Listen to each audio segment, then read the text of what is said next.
This problem might sound familiar to you. You've got footage in multiple locations, you've got drives all over the place, and you cannot find the file you've been looking for. Well, I've been experimenting with a solution over the last couple of months, and this device might just change that. Because now, thanks to this network attached storage, I can access any file I've ever shot from anywhere using my phone. See, here's a video of me from high school. 7:30 right now. Now, I've actually wanted a NAS for the last couple of years, but I didn't pull the trigger finally until last year when I bought this one with my own money. And I liked it so much and I loved it as a solution that I reached out to UGREEN, and that is how they became the official sponsor for today's video.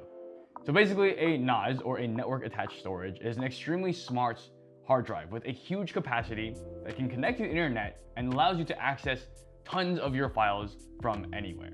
So I've had months of experience now with the DXP4800 Plus, but for this video, they sent me the new DXP4800 Pro model, which is very similar with an upgrade of a i3 Intel Core processor. We're gonna be speaking from experience of both of these units, but we're gonna focus mostly on the Pro today. So the reason I believe that this is one of the biggest upgrades you can make as a creator is because a huge problem that we all have is often storage management. As video creators, we are shooting constantly. Gigabytes, terabytes of footage, and as time goes on, the amount of footage that you are collecting stacks and stacks. And the way that you store it is often either in a CPU, in a computer, a MacBook, a laptop, or something like that. And then you start buying drives. You start buying drives, and as you keep shooting, you get more and more drives. And soon, it becomes really hard to understand where certain drives are, where certain files on those drives are, and it becomes a mess. So I think that the NAS is actually a really great centralized unified solution that can hold a very high capacity rated up to 136 terabytes. When you think about that number, that's huge because generally the SSDs I'm using are about 2 terabytes nowadays that hold most of my active projects. So just being able to hold like almost, what is the math for that, like 70 times the amount of footage in one machine feels great. I know that just the ability to be able to hold that much storage is gonna last me for years. And the best part about all that is now you don't have to worry about all these different drives being in different places and having to comb through your actual physical archives until you find that drive. If you just do your due diligence, you put them all into one place, not only are they there physically, but because the NAS is attached to your internet, you can now access these files from anywhere in the world. So if there's a certain file or B-roll moment that you are missing and you just happen to be away from home and you're like, shoot, I really need this file. Back in the past, you'd be like kind of screwed if it was home and you couldn't access it. But now, if it's on the NAS, I can just go on my phone using the UGREEN app, which is, by the way, a huge thing we'll touch on later, and find that within seconds. But I can also go to albums, and if you like, you can turn on the intelligent recognition tool, which uses AI to essentially categorize and identify different objects or times and places. Last month, we did a daily posting challenge where we made a video every single day. And in a lot of these videos, I wanted to pull archival footage from the beginning of when I started making videos in like high school. This is like 12 years ago. What? Hold on a second. Really? I was in high school 12 years ago? Okay, that's crazy. Anyway, I'm unking myself out right now. One of the coolest things about this was back in the past, if I wanted to pull photos from here, I'd have to go and find where I put my drive. It used to be at home in San Diego, 2 hours away, no way to access it until the next time I go is grab the drive and bring it up. But because we were going into this and I knew script-wise we had content that we'd want B-roll from back from the past, I went and copied a lot of the footage from my old hard drive from 2011 into the NAS. And now you can see that the NAS is on. I can just easily go into the Photos app, I can click on my moments, and I can go down to 2011, 2015 and find a lot of my footage and photos from that era. So yeah, it's super great being able to use this. And because of this, Roger can pull pretty much any old footage. Just the ability for me to now be able to go on my phone and watch and like have command and access to a video of myself from 14 years ago is actually kind of nutty. And this wasn't nearly as accessible back in the past, because even with cloud storages like Google Photos or Drive or anything like that, for instance, a lot of my oldest archival footage wasn't on that platform because I never took the time to upload it. And on top of that, the nice thing about the NAS is as opposed to paying for a monthly subscription for the storage, it's all built in. And you have the full capacity to be able to put what type of storage you want into it. So if you want to buy just a couple of 4TB drives, you can start with that. If you ever want to upgrade, you can get larger capacity up to, I believe, like 32 terabytes of a drive per bay, since there's 4 bays in this NAS. Load them in. That is your capacity for how much you have. And I currently am using only 2 bays. I have two 16TB hard drives in my own NAS, and I'm running it at a RAID 1 configuration. We'll get more into what that means, but basically I'm saving half of my storage space as a backup in case something happens. So there's a lot of safety and redundancy features in place as well to make sure that your storage is safe. The main point of all of that was circling back to this daily challenge we were doing. Once we had centralized all of these footage from old drives onto the NAS, now my editor, Roger, who by the way lives in the Netherlands, and myself, if we were ever editing mobily or if I needed to send files to Roger, they were already there for him to access and download versus me having to go upload them to a cloud service and having him having to download it. So super, super convenient. It honestly has cut out a lot of time and headache of finding files. And it's really just a joy and a pleasure to be able to have access to some of your oldest memories at the tip of your fingers. Is that the saying? That finger of your tip? That's definitely not right. When it comes to data transfer speeds, here is a test I ran between uploading to the NAS versus uploading to Google Drive. When uploading the same 2.66 gigabyte file to Google Drive, it took about 14 minutes, which is about 5 megabytes per second. Uploading the same file to the NAS, on the other hand, took 10 seconds, with an average about 280 megabytes per second. So it wasn't even a competition despite me having the fastest internet package in my area. It's important to note that when using your NAS remotely, your internet speed still does play a factor in its performance, and we're going to talk more about that later in the video. The NAS not only makes your post-production and finding your footage way easier, but also the actual DIT process of going from shooting your footage to getting it into post has become a lot easier now. This time I'm gonna have Elvis, my DP video assistant, come in, and Elvis has a lot more experience with NASs than I am. I've actually learned a lot about how to maximize the use of the NAS through him. So I'm just gonna have him speak on his own experience, like how has the NAS been helpful to you, and also in our productions as well. It's been so useful because one of the things like I didn't mention was that you can set up your own user accounts. And so I have my own account, Kai has his own account, and Roger has his own account. Mine has administrator privileges too. And so if ever he has anything wrong with the NAS, I can just sign in whether I'm at home or at his home and fix it right away. And it's really nice because at the end of the day, when we're done shooting, all I have to do is go and plug in an SD card in here, and then I can just go home and like literally from the restroom, I can pull out my phone and like transfer the footage from the SD card into the NAS itself. So it's really useful for that. So I want to talk a little bit about why I've decided to go with NAS at this point in time, why I'm deciding to recommend it now. Because like I said, I've been wanting a NAS for a very long time, but one of the main things that was stopping me from getting into it was barriers to entry. One of the only ways I'd heard of NASs years ago was through my friends who were more tech savvy and were willing to go through the ringer to figure out how to set up a NAS. I think it always sounded good at the time. I hadn't had anybody around me who had set up a NAS personally, so the idea of it sounded very daunting. It wasn't until I learned more about UGREEN's NAS system that they released a couple years ago and started watching reviews online for just how simple it was to set up. And when I say simple, it's like I'd watched videos about how simple it was, and when I finally did it myself, I was still surprised at how simple it was. Literally, take the NAS, put the drives in, plug in the NAS, and then the app starts to guide you through pretty much everything you need to know.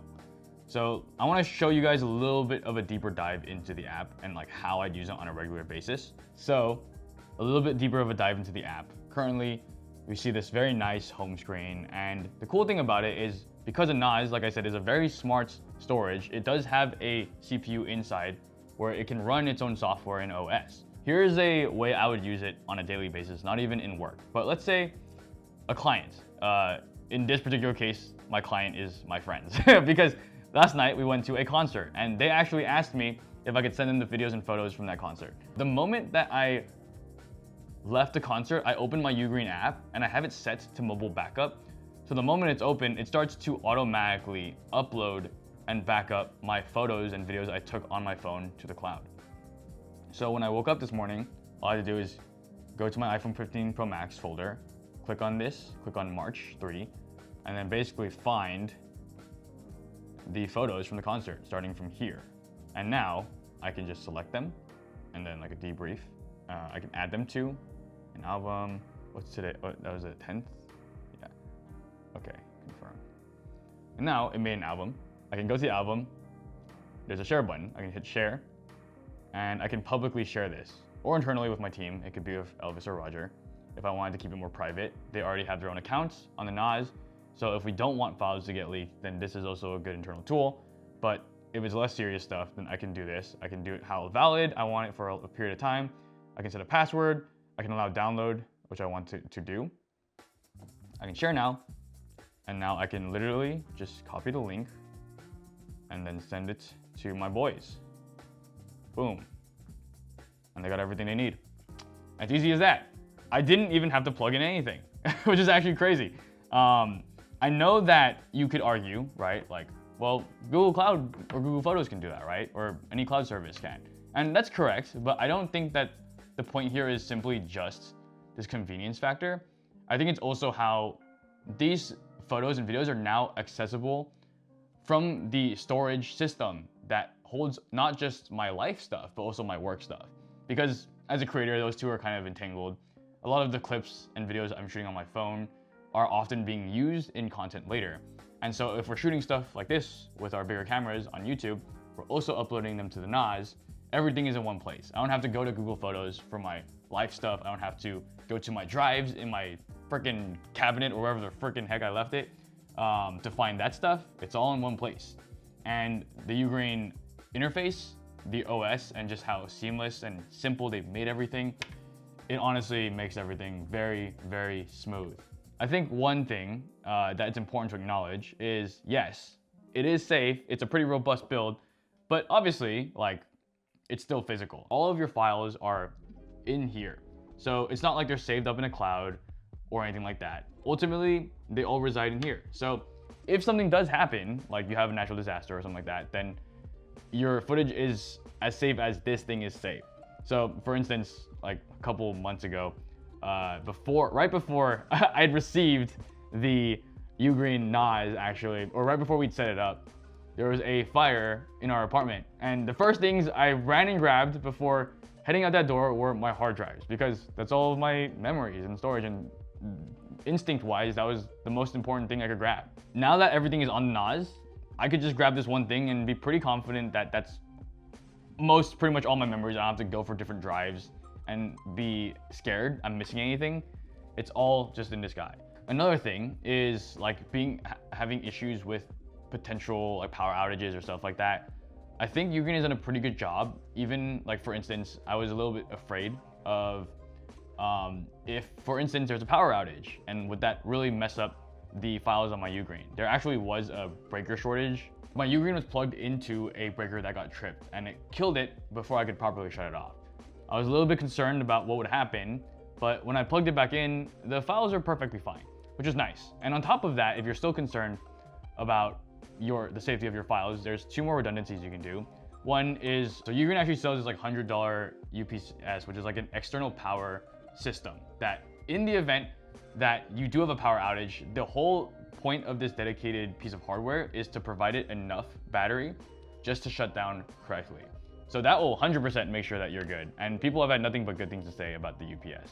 I might need to get my hands on one soon. The second redundancy you can have is the RAID configuration you can put on your NAS, which redundant array of independent disks. Elvis just told me what that stood for, so you don't have to know what that means. But RAID, basically, there's different configurations that you can put into your NAS so that the drives inside your bays can act as backups for each other. Then this single drive that's dedicated to RAID is going to be able to make sure that it's as safe as possible. So you have the option to also run it in RAID 0, which means that all your drives will be used simply for storage. However, if something happens to one of the drives, then that could corrupt the rest of the drives because they're all working together in unison when they're in NAS. When you have it set up to RAID 1 or a different RAID configuration, then you have redundancies. In case something happens to one drive, then your footage and your storage is still safe because of that drive being used as a backup solution. There's different RAID configurations you can choose based off of how safe you want to be and how much storage you're willing to compromise in exchange for that safety. For me personally, I'm using RAID 1. I think this is good for me for the time being. I still want to use as much of my storage as possible, and I'm willing to have slightly less insurance for that. One thing that concerns me, especially about HDDs, like actual disk drives, is how healthy they're maintaining and being, because I know that it's very possible for a hard drive to go kaput and die. And when that happens, either your footage is just lost or you pay a hefty price to get it back. And I speak from experience because I've paid over $1,000 just to get like a little 2 terabyte SanDisk recovered. That sucks. But at least I was able to get the footage back. For this, one of the nice things about the NAS being a smart hard drive, having its own CPU, its own OS and processing power, is it's got a lot of safety features built into it, such as being able to monitor the health of your actual hard drive. So if you look at, I can look at this right now, and health test is here.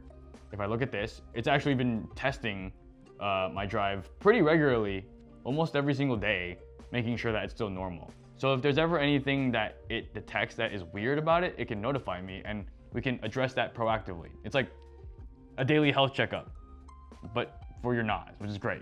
Now, as good and as amazing of a tool in addition to your arsenal as a NAS is, I do want to be transparent about some of the limitations that you can face. So one is the NAS is limited by your internet speed. So that means your internet provider, whoever that is, and whatever your upload and your download speed is, will dictate how well the NAS can transfer footage to you or to anyone else in the world.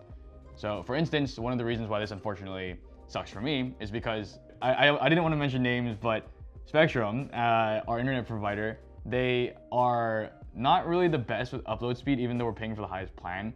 And unfortunately, we don't have any alternatives around the area. So I'm limited to this internet speed I have at home. And because of this upload speed that is not actually that fast, it does take longer for Roger to download clips directly from the NAS. This is why, for a couple reasons, we are still using other cloud services. And that's one thing I want to talk about as well, is that I wouldn't say a NAS entirely replaces the utilization of a cloud service. So the primary reason that we still use cloud services is because, unfortunately, my internet speed isn't fast enough to replace it entirely yet. But once I get better internet speed, once this area gets better internet speed, then I feel like the true potential of the NAS, for me, gets further unlocked. And this is one thing on top of a bunch of other things I'm sure I haven't even discovered yet. For instance, since the NAS is not just a storage, but essentially its own server, you can run apps like Docker, which allow you to run local programs, such as local smart homes, streaming services, or if you're more computer savvy, whatever experiments you can think of. Closing it out, I want to talk about who this is actually for. So if you're someone who is purely just wanting to have a backup for your memories, then honestly, you might not need the DXP4800 Plus or Pro. You might be able to get by with something with a cheaper CPU like the DH4300, one of UGREEN's cheaper models, and it's a better entry point for slower processing. This, just for not actually that much more, you can go for a Pro model, which not only has full 4 bays and 136 terabyte capacity, also has a very fast SD card reader, and also probably one of the coolest things is a 10 gigabit per second Ethernet capability, so you can download, transfer footage at lightning fast speeds. This guy, I think, is meant for people who are more of the professional creator direction, right? If you're shooting high capacity files, you're transferring high capacity files as drone pilots, fellow drone pilots, people who are filming large and high quality footage, I think having this as a solution to be able to back it all up, it has been a big quality of life upgrade for me. And I want to be able to recommend it to people who are curious about being able to source better storage solutions for themselves. Okay. Now, if you're just someone who's looking to preserve your phone memories, then you could probably get away with a more affordable model. But if you're looking for a more robust solution, if you're a content creator, if you are a filmmaker, a drone pilot who's backing up bigger files and wants more storage and speed for your assets and footage, then the DXP4800 Pro might be one of the most slept on upgrades you can make to your arsenal right now. If you want to support the channel and you want to grab a 20% discount off of the DXP4800 Pro, the link is in the description. Go ahead and take a look.